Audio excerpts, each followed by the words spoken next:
Sa palengke ng General Santos City sa Mindanao, may batang namumukod tangi sa edad na 10 taong gulang lang, bihasa sa paglinis ng isda.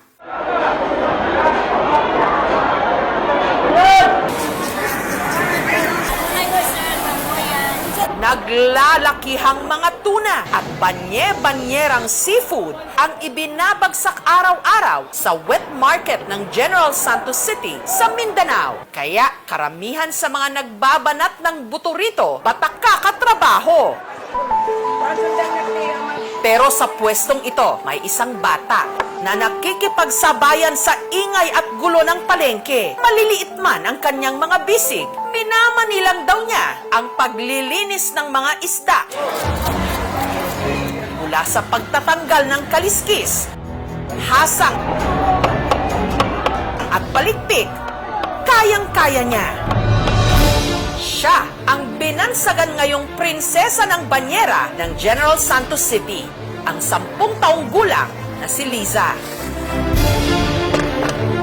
Pilit kami sa kanya kasi bata na siya, marunong na siya. Matalas yung hinahawakan niya na kutsilyo. Hindi mo talaga 100% na hindi sa talaga madisgrasya. Lahat tayo may tinik sa kanya-kanyang buhay. Pero si Liza, hinaharap na niya ito sa mura pa lang niyang edad. Ang binansagang prinsesa, hindi sa palasyo nakatira, kundi sa barong-barong na ito sa barangay San Isidro kasama ang kanyang pamilya. Walang pasok si Liza sa araw na ito. Pero alas 5 pa lang ng umaga, gising na siya. Si Liza kasi sasama ulit sa kanyang nanay Flora sa palengke para magtinda ng isda. Tama naman. Nag-Alaysa, ikaw naman, be. Bago umalis ang mag-ina, ang bunso nilang si Alaysa nag-alboroto. Diskus kuya. Kinasukunas kuya. Nagtatampo siya kasi narinig niya nga ayaw sa isama. Yan, nagalit. Hindi na, naisama. Sama ka na. Sasama Sama na siya, sabi na siya. Butas. Pero magkapagpunta ka ng palengke, hindi ka mababasa.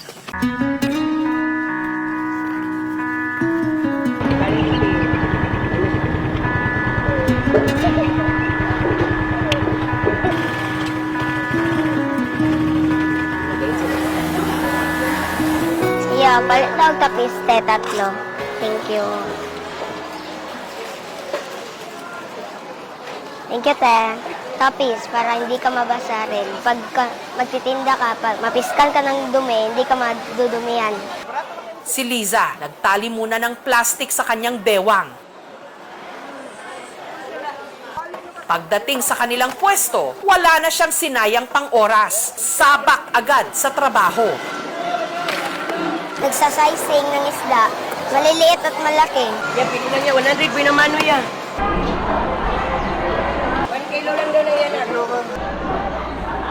Ang nabibiling mga tilapia, si Liza ang naglilinis. Tanggalan ni palikpik.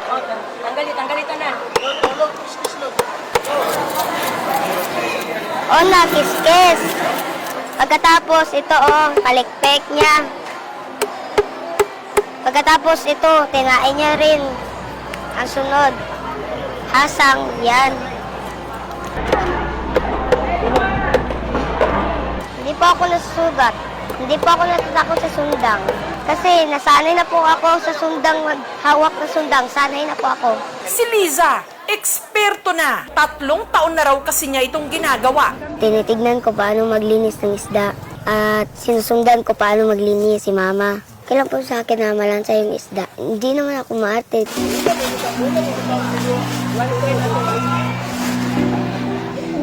Pagkatapos tulungan ng kanyang nanay Flora, pumunta muna siya sa pwesto ng kanyang ninang Inday. At tumutulong ako kapag mapabos ang aking ninang, magaba din ako.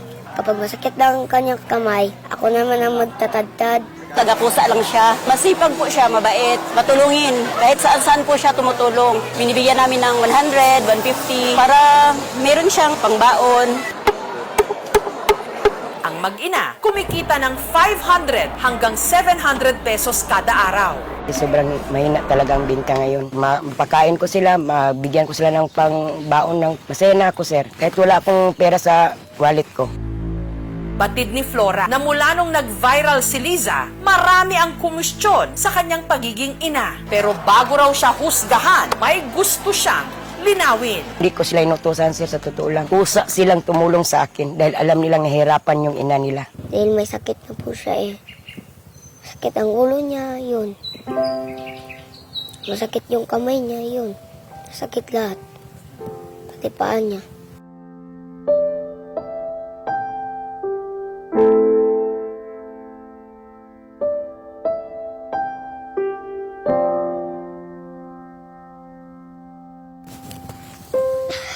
Tutulungan po namin siya.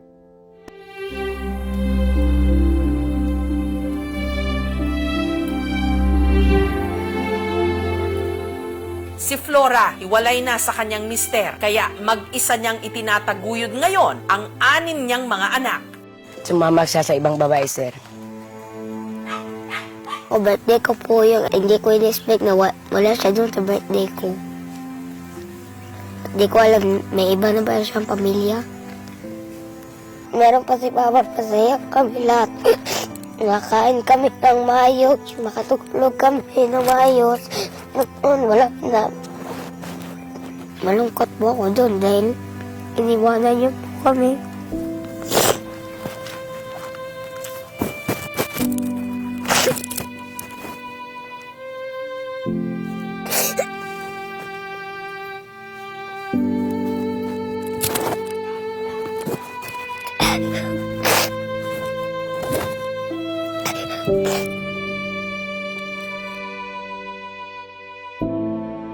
Sobrang hirap, sir, sa single mom, nga dami mong anak binubuhay. Pero hindi ko ipakita sa mga anak ko na hirapan ako, sir, kasi naawa ko sa kanila.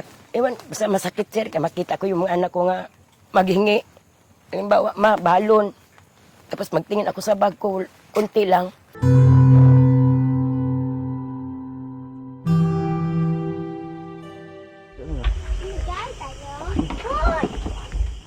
Pagka-uwi nila, sa halip na magpahinga, inasikaso muna ni Flora ang hapunan ng kanyang mga anak.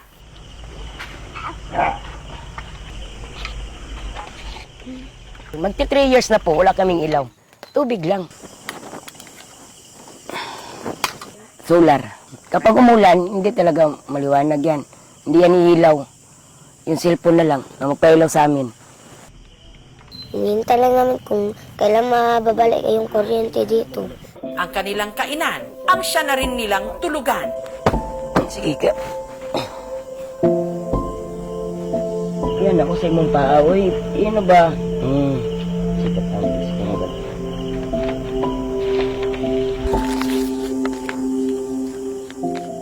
Pag walang ilaw, walang kuryente, okay lang po sa amin. Okay lang yung ganong kahirapan. Sabi ko ng ganun, mayaman lang ako, mabigay ko lahat sa mga anak ko. At hindi kami nakatira dito ng ganito. Sa kabila ng madilim na mundo niya ngayon, hindi raw nawawala ng pag-asa si Liza.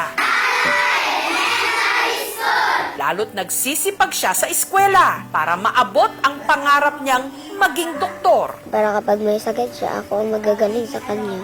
Nilalagaan niya kami ng maayos at walang sakit. Kami naman ang magtutulong sa kanya kapag malaki na kami. Grade 5 na si Liza. Kung gaano siya kasipag sa palengke, doble-doble raw pag siya'y nasa klase. Nababait na ang mga tao sa pagdagilan sa mga isla. Posigido po si Liza po sa kanyang pangarap po. Gusto niya talagang makapagtapos ng pag-aaral. At para po makatulong sa kanyang mga kapatid po. Yung pagtulong ng mga bata sa kanilang mga magulang sa trabaho, tingin ko hindi naman ito masama as long as yung mga bata ay hindi nai-involve sa mga task na mapanganib. Para sa mga magulang, paalala lamang, kailangan pa rin i-prioritize yung education ng mga bata. At kailangan siguruhin natin na habang sila ay nai-involve or tumutulong sa atin, o may enough na time para sila ay makagawa ng kanilang mga assignments, no, mag-aral at maglaro. Napaka-importante nun kasi sa development ng isang bata. mamimiss din nila yan because nakatutok sila dun sa kanilang pagtatrabaho na isang sana responsibilidad na later on na lang as an adult. Ang pagsusumikap ni Liza umantig sa puso ng marami. Marami rin ang nagpaabot sa kanila ng tulong.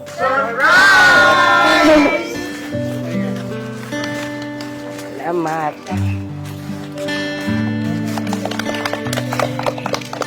Ang munting handog po namin sa inyo yung 2 sakong bigas, mga grocery items po, itong electric fan, at saka po yung ating mga school supplies po para sa inyong mga bata po. Salamat. Salamat. Binibigyan po namin kayo ng training voucher kung interesado pa kayo sa any training, no, entrepreneurial courses ito. Salamat. Salagang salamat ninyo tanan.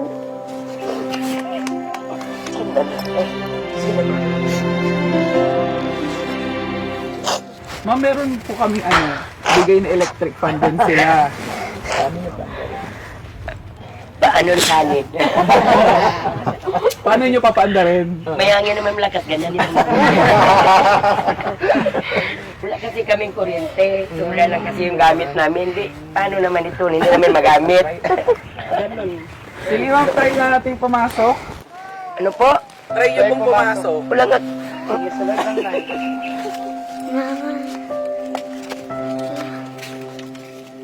Ma'am, tignan nyo nga to. Ano to? Wala kasama. Try na ma'am, yung nasa taas. Dalawa. Iilaw nyo 2. Uy, nalamisuga! Thank you tayo! Salamat kanyo, sir! Hindi namin mapakanong lamok.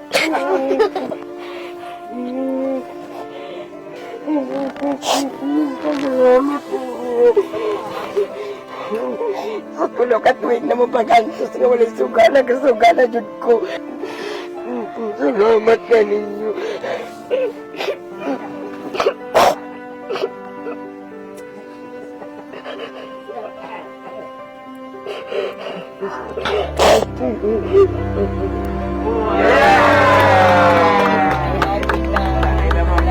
Salamat.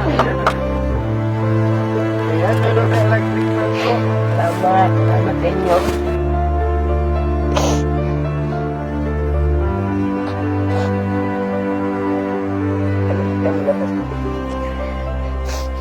Ang pinakamagandang balita, hindi na rin daw po problemahin ni Liza ang kanyang matrikula dahil nangako ang LGU ng General Santos City na ipapasok siya sa kanilang scholarship program. Thank you po. Thank you po. Para din sa inyo yan. Kayong magkakapatid. Salamat kayo. Kahit mag-isa ako, maghirap ako. Basta makatapos kayo, yun lang ang mabigay ko sa inyo. Paglaki ko, ayoko na po sana magkaliskis sa isla dahil nahihirapan na po ako.